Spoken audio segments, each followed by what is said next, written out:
안녕하십니까. 오늘은 학생들의 진로 적성에 대해서 좀 알아볼까 합니다. 그래서 그 진로 적성 전문가 서지원 소장을 모셨습니다. 안녕하십니까. 네, 반갑습니다. 네. 그 학생들의 진로 적성을 얘기하는 데 있어서 빠지지 않는 것들이 MBTI 검사, 그죠? 네. 또 애니어그램 검사, 그다음에 지문 검사도 있고 굉장히 다양하게 있는데요. 지금 옆에 계신 우리 서지원 소장은 이 MBTI 검사나 애니어그램 이런 검사에 대해서 잘 알고 계실 뿐만이 아니라 특히 이제 예전부터 나온 명리학이라고 하나요? 네. 명리학이라는 게 보통 사주팔자 뭐 이렇게 네. 되는 건가요? 이런 것들과 관련해서도 이제 굉장히 깊어서 전문 지식이 있어서 오늘 모셨고요. 그럼 아이들을 적성을 어떻게 찾아가는지에 대해서 몇 가지 사례를 통해서 알아보도록 하겠습니다. 그래서 오늘 소개해줄 몇 가지 사례 중에 일단 첫 번째 사례가 네. 있죠. 네. 어떤 사례가 있는 거죠? 이 친구는 이과를 다니고 있었는데요. 그러니까 본인 고등학교 때? 네, 고등학교 때. 근데 네네. 본인 자체는 뭐 특별하게 뭐가 없었고 집에서는 이제 판 검사를 하기 원했고요.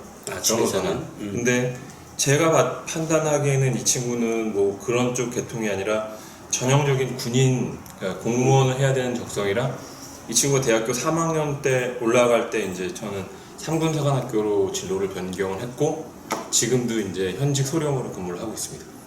근데 고등학교 때 엄마 아빠가 판 검사를 하라고 했으면 공부를 잘했어야 되는데 그렇지는 않았던 모양이죠? 성적이 그러니까 중상위권이긴 한데 보통 이제 그 하이 클래스에 올라가야 판 검사를 할 수 있는데 그 정도는 아니기 때문에 그러니까 부모님의 무리죠. 그러면 어찌됐건 그 학생 그 학생의 경우에는 네. 그래서 삼군사관학교로 진학을 했다는 네, 얘기인가요? 진학했습니다. 이 우리 서 소장의 어떤 컨설팅을 받고 네. 그랬는데 현재 어떻게 하고 있나요? 현재는 본인의 직업에 가장 만족하고 있고요. 가장 그 빠른 진급을 한 케이스라 나이가 어린데도 불구하고 이제 그 소령 이상 진급을 했고요. 그러니까 제가 봤을 때는 특별한 일이 없으면은 대령까지는 갈 것 같습니다. 대령까지는? 네네. 왜 별은 왜 못 달죠? 별은 이제 집에서 뒷받침이 되거나 아니면 이제 또 하나 그런 게 이제 어떻게 보면 나오는 거죠? 이 친구가 본인이 갖고 있는 그 연도에 따라서 10년을 주기로 대운이 변하는데 그 변하는 대운에 이 친구가 진급을 할 때가 어려운 케이스라 그 케이스가 문제가 되는 겁니다. 네? 이해를 잘 못했어요. 이 친구한테 운을 주는 해가 있는데 10년에 한 번씩 바뀌는 운에 내가 나쁜 운에 처해지면 진급할 때 누락이 됩니다. 내가 좋은 운은 내가 조금만 신경을 써도 진급이 잘 되는 거고. 그래서 지금 이분은 이제 자기의 어떤 그 군인 네. 생활에 굉장히 만족해 하고 있나요? 네. 전형적으로 이제 군인으로서의 길을 가고 있어요. 그러니까 힘든 시기에 왔을 때가 있었는데 그때 또 와서 저 같은 경우 이제 특전사로 보냈거든요. 힘든 시기라는 게 어떤 힘든 시기? 그 사람이? 예. 본인이 이제 갈등하는 시기가 있잖아요. 내가 내부적으로 이게 나한테 뭐 적성이 맞는가 아니면은 사람들을 못 만나고 이런 상황에 처해 있을 때. 이렇게 진로를 정해줬어도 그 네. 안에서 나름대로 또 갈등이 네, 있었을 또 있죠. 그럴 때 네네. 오히려 특전사를 가라고 했다. 네네. 그건 또 왜? 특전사를 가면은 일단은 자기 시간이 적고요. 그 다음에 자기가 생각할 수 있는 시간보다 자기 직업에 대한 충실도가 더 커지기 때문에 보냈죠. 이제 가라고 조언을 해줬다는 거죠. 근데 어차피 한 번은 갔다 와야 진급이 되는 거니까. 특전사를? 네, 군인 계통 쪽으로. 그렇습니까? 네. 거기까지 몰랐습니다. 자, 그러면 네. 이 학생이 벌써 그러면 소령 정도 달면 한 10년 전? 뭐 이 정도의 상담을 했던 거예요? 네네. 99년도에 상담을 한 거니까요. 99년도? 네. 거의 그러면 한 17년? 네네. 18년, 19년 네. 정도? 계속 지속적으로 컨설팅을 하니까요. 네. 그러면 이 사람의 그러면 이렇게 좀 알아봅시다. 현재는 만족된 생활을 하고 있는데 네네. 고등학교 때 처음 만났을 때 이 친구의 어떤 흔히 말하는 사주가 네. 어땠다는 거죠? 많이 나빴죠. 유년기 시절은 좋았다가 학창기에 그러니까 중고등학교 시절 그러니까 중학교 고등학교 올라갈 때 굉장히 많이 나빴어요. 그러니까 키도 작았고 친구들한테 여러 가지 면에 문제가 좀 많이 있었고. 아, 친구들한테 아까부터 왕따 비슷한 네, 비슷한 것도 당하기도 하고. 그런 케이스도 있었고. 그것도 운에 따라 이렇게 달라지나요, 학생이? 네, 학생의 운에 따라 바뀌어요. 본인이 대운이 변하게 돼서 네. 본인이 키도 성장을 하고 본인이 체력도 생기고 본인의 능력이 갖춰졌기 때문에 그래서 이제 공부할 수 있는 기회도 생기는 거죠. 그러면 이게 네. 우리가 보통 이제 그러니까 명리학이랑 사주팔자가 뭐가 다른 건가요? 아, 같은데 이제 사주팔자는 이제 낮춰서 부르는 거고요. 좀 비하. 네, 비하해서 명리학 자체는 이제 학문으로서 인정이 되는 거고. 그 지금 우리 서 소장님의 경우에는 이런 명리학으로 보는 게 네네. 봐서 아이들의 진로를 네. 설정해 주는 것도 한 가지 방법이다, 뭐 이런 말씀이신 건가요? 네, 전반적으로 다 봐야 됩니다. 이제 변화하는 거하고 변하지 않는 게 있는데 MBTI나 애니어그램 같은 경우는 이제 본인이 셀프 테스트이기 때문에 변하는 검사고요. 지문이나 구성학이나 명리학 같은 경우는 본인이 타고 태어난 거기 때문에 변화가 없습니다. 그런 변화가 없는 선천적인 적성을 가지고 후천적인 적성과 맞춰서 본인이 갈 수 있는 최적의 길을 찾아주는 거죠. 혹시 이제 이 방송을 처음 접하신 분 내지는 우리 학부모님들께서 잘 모르시는 것도 있을 것 같아서 말씀을 드리면 그 지문 검사라는 게 있습니다. 우리 사람들의 지문에 의해서 그 사람의 성격, 성향, 또 직업도 결정하게 된다 해서 요즘 학교에서도 지문 검사를 많이 하고 있거든요. 그런데 그 지문 검사도 결국은 사람의 어떤 이미 타고난 것처럼 명리학도 타고난 거를 가지고 네. 정하게 되는 거죠. 그러면 보통의 경우에 지문 검사를 했을 때랑 네. 나온 결과치랑 명리학에서 나온 결과치가 같나요? 뭐 틀리는 경우도 있지 않을까요? 틀리는 경우도 있고 같은 경우도 있는데 이제 선천적인 적성도 있지만 후천적으로 이제 자기가 사는 곳, 지역 그러니까 그런 쪽에 영향을 많이 받거든요. 뭐가요? 명리학이? 예를 들어서 똑같은 시간에 똑같은 날짜에 태어난 사람이 강남에 태어난 친구하고 시골에 태어난 친구하고는 차이가 있죠. 아, 그래요? 환경에 따라서 만약에 그 친구가 뭐 내가 필요한 게 그런 쪽에 뭐 시골 쪽에 있으면 훨씬 더 이 친구가 성장이 더 빠른 거고요.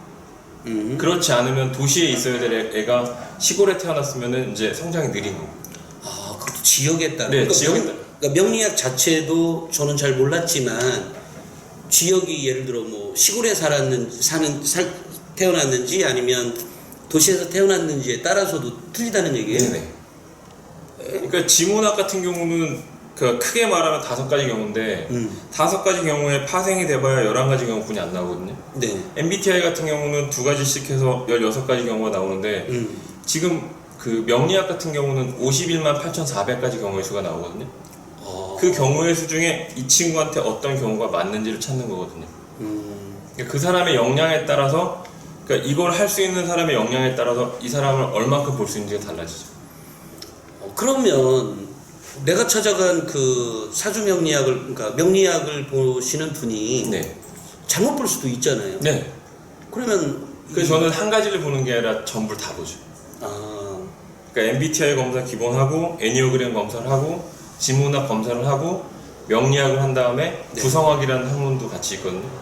이렇게 5가지를 보면 종합병원을 찾아가는 이유가 검사 툴이 많기 때문에 찾아가는 거 아닙니까? 그렇죠. 그러니까 기본적인 검사 툴 하나를 보는 것보다 더 정확하게 보기 위해서 여러 가지를 같이 보죠. 그러니까 공통된 맥락으로 이게 공통돼서 뜨는 것만 위주로 상담하고 대화를 해주는 거죠. 그러면 뭐 진로 컨설팅을 하면 네. 우리 서 소장님한테 찾아가라는 얘기뿐이 안 되니까. 그건 아니고요. 다른 잘하시는 분들도 있고요. 근데 문제는 뭐냐면 이 친구가 살면서 계속 지속적으로 받을 수 있느냐. 지속적으로? 네. 뭐가 바뀌나요? 네, 입시를 하시는 분들이 대부분 뭐냐면 그 해 딱 입시처럼 끝나면은 폐업하세요. 그 명리학을 보시는 분들이. 그 여러분들이 계신데요. 그러니까 이 시기 딱 지나면은 폐업을 하세요. 그 다음에 또 다음 시기가 오면 그 시기에 또 오픈하시고. 그러니까 그거에 대해서 계속적인 뭐 피드백을 해줄 수가 없는 입장도 있고요. 그 다음에 학교 생활기록부를 분석을 못하면 아무리 좋은 뭐 명리학을 한다든지 해도 소용이 없거든요. 그게 또 무슨 또 이렇게 학교 생활 기록부하고 뭐 또 관계가 있나요? 아, 이 친구가 잘하는 강점의 부분에 대해서는 이제 밀어줘야죠. 예를 들어서 이 친구가 어학 쪽에 뭐 특출한 재능이 있다. 그럼 어학 쪽을 밀어줘야 되는 거고요. 근데 어학 쪽 점수가 안 나온다고 하면 네. 그 어학 쪽에 대한 문제를 이제 해결해 줘야죠. 제가 서 소장님하고 알고 지낸 지가 꽤 한 3, 4년 이렇게 되었는데요. 얘기하다 보면 늘 자기한테 받을 수밖에 없도록 돼 있어서 매번 말이 곤란한데요. 다만 굳이 이런 시간을 에듀진에서 만들게 된 거에는 이유가 있습니다.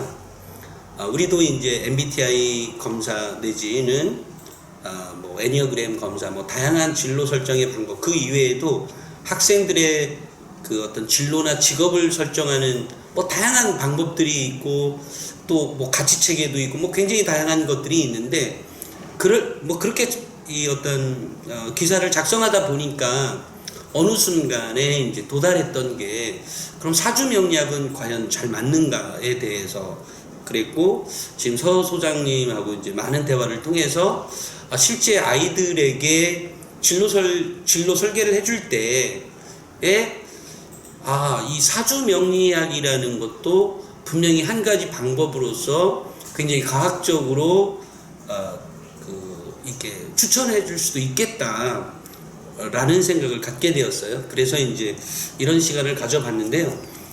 오늘은 이렇게 좀 전에 이제 이런 사례, 그 어떤 고등학교 때 만나서 진로를 고민하고 있을 때 결국 그 학생에게 맞는 그 진로 설정, 즉 이제 군인이 되는 게 좋겠다 해서 삼군사관학교를 가게 하고 또 그런 와중에도 뭐 설령 이게 천직이라고 해도 늘 갈등은 있지 않겠어요. 직업에 대한 이제 그런 부분들을 어쨌든 다시 또 다른 도전을 하게 함으로써 그러니까 무난히 넘어가고 현재까지 뭐 대령해까지 진급하는 데는 충분히 가능하다. 물론 이제 그 위에 이제 뭐 정말 군인의 최고는 우리가 스타라고 하는데 그 별까지는 뭐 잘 모르겠지만 근데 그것은 이제 아니 왜 잘 모르죠? 별까지는? 그 친구가 그 시기에 이제 힘든 시기라 그 누군가의 도움을 받지 않으면은 이제 그래서 결혼을 할 때도 서로 상부상조할 수 있는 사람을 만나는 게 좋거든요. 네. 같은 친구들이 모여서 공부를 하더라도 같은 그룹에서 같은 친구들이 모이면 시너지 효과가 나는 그룹이 있고 시너지 효과가 없는 그룹이 있거든요. 같은 그룹이 상생할 수 있는 그룹이 모이면 시너지가 나는 거고요. 이게 상극하는 사람들이 모이면 시너지가 주는 거고. 네, 알겠습니다. 오늘은 여기까지 해서 그 한 사례를 알아봤고요. 다음 시간에는 또 다른 사례를 통해서 여러분들에게 찾아뵙도록 하겠습니다. 오늘 나와주셔서 감사합니다. 네, 좋습니다.